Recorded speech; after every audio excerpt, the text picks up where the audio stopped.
Hello, this is doctor ఐడా from fast cure homeopathy. ఈరోజు నేను homoeopathic system of medicine గురించిన ప్రత్యేకత గురించి మాట్లాడటానికి మీ ముందుకు వచ్చాను. హోమియోపతిక్ సిస్టమ్ ఆఫ్ మెడిసిన్ గురించిన ప్రత్యేకత ఏంటంటే, రోగిని ట్రీట్ చేసే విధానంలో పేషెంట్ యొక్క మానసిక అండ్ శారీరక అంశాల్ని రెండింటినీ పరిగణలోకి తీసుకుంటాం. ఎందుకంటే మైండ్ అనేది బాడీని కంట్రోల్ చేస్తుంది. అలాగే బాడీ పూర్తిగా మైండ్ యొక్క కంట్రోల్‌లో ఉంటుంది. సో, మైండ్ అండ్ బాడీ 2 కలిసి పనిచేస్తాయి.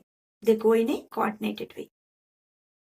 ఇప్పుడు ట్రీట్మెంట్ విధానంలో పేషెంట్ యొక్క బేసిక్ నేచర్ అంటే మనస్తత్వాన్ని పరిగణలోకి తీసుకుంటాం. ఫర్ ఎగ్జాంపుల్ మీకు అర్థమయ్యేలా చెప్పాలంటే పేషెంట్ యొక్క థాట్ ప్రాసెస్ అంటే ఆలోచనా విధానం, పేషెంట్ యొక్క ఎమోషన్స్, పేషెంట్ యొక్క రియాక్షన్స్ అండ్ పేషెంట్ యొక్క ఇష్టాయిష్టాలు అన్నిటినీ పరిగణలోకి తీసుకుంటాం.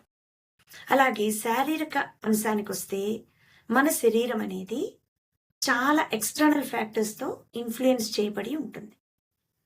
అంటే ప్రభావితం చేస్తాయి. చాలా ఎక్స్టర్నల్ ఫ్యాక్టర్స్ మన శరీరాన్ని ప్రభావితం చేస్తాయి. ఫర్ ఎగ్జాంపుల్ మన లైఫ్ స్టైల్, మన జీవనశైలి, మన వృత్తి అంటే ఆక్యుపేషన్, మన హ్యాబిట్స్ అంటే అలవాట్లు, అలాగే మన సరౌండింగ్స్ అంటే మనం నివసించే ప్లేస్ అంటే మన క్లైమాటిక్ అండ్ వెదర్ కండిషన్స్ ఏవైతే ఉంటాయో అవి కూడా శరీరం మీద ప్రభావితం చూపుతాయి.